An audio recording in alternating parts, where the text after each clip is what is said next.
তো আমি আপনাদেরকে আজকে একদমই সহজভাবে চিংড়ি পাকুড়া বানিয়ে দেখাবো। আপনারা চিংড়ি মাছ দিয়ে তো অনেক কিছু খেয়েছেন, তো আমি আপনাদেরকে একদম সহজভাবে চিংড়ি মাছ দিয়ে ছোটো ছোটো চিংড়ি মাছ দিয়ে পাকুড়া বানিয়ে দেখাবো। তারপর আমার ফুল ভিডিও দেখতে থাকুন যে চিংড়ি মাছ খাওয়াটা মানে একদমই সহজ একটা রেসিপি। আপনারা আমার ফুল ভিডিওটা দেখতে থাকুন।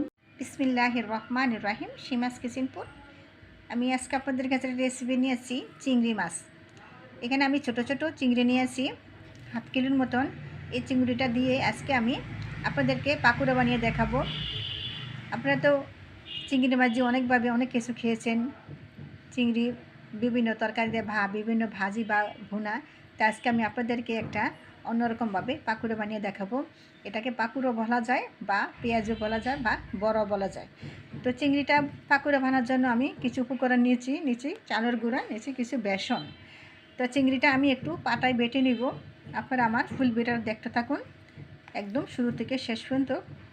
তো দেখুন যে আমি এই যে কুচা চিংড়িটা আমি এখানে একদম মিক্স করে বেটে নিছি। এই চিংড়িটা আপনারা পাটায় বাটতে পারেন অথবা ব্লেন্ডার করতে পারেন। তো আমি পাটায় এটা বেটে নিছি।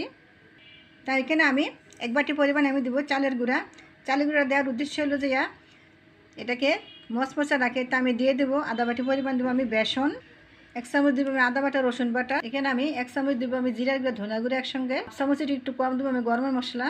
আর আমি কিন্তু পেঁয়াজটা কিন্তু বেটে রেখেছিলাম, পেঁয়াজ বেটে দেবো আমি আধা চামচ পরিমাণ, চামচের কম দেবো আমি হলুদের গুঁড়া, স্বাদ মতন দেবো লবণ। পাকুড়াটা বানানোর জন্য এখানে আমি কোনো গুঁড়া মরিচ দেবো না, এই জন্য আমি কাঁচামরিচটা দিচ্ছি পরিমাণ মতন। আপনারা চাইলে কম বেশি দিতে পারেন। 1 বাটি পরিমাণ দেবো আমি ধনিয়া পাতা। তো সবগুলো উপকরণ আমি একসঙ্গে মেখে নিব।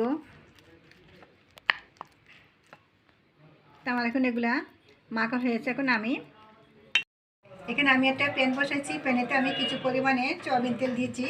তেলটা আমার গরম হয়ে যাচ্ছে। এখন এখানে আমি পাকুড়াগুলো আমি ছোটো ছোটো ভাবে আমি দিয়ে দিব।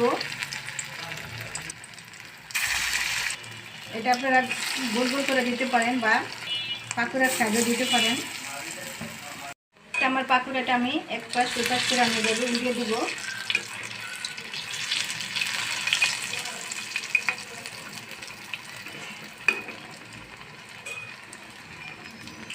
এই পাকুড়াটা ভাজার সময় চুলা রাসটা মিডিয়াম টু লো আঁচে রাখতে হবে, তা নাহলে কিন্তু পাকুড়াটা উপর দিয়ে পুড়ে যাবে আর ভিতর দিয়ে কাঁচা থেকে যাবে।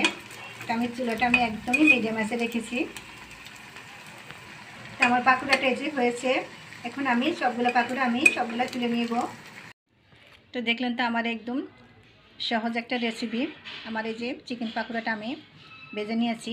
এটা আপনারা চায়ের সাথে বা এইভাবে আপনারা মুড়ি চানাচুর দিয়ে আপনারা খেতে পারেন, যে যেভাবে খেতে পারেন। একদমই সহজ একটা রেসিপি।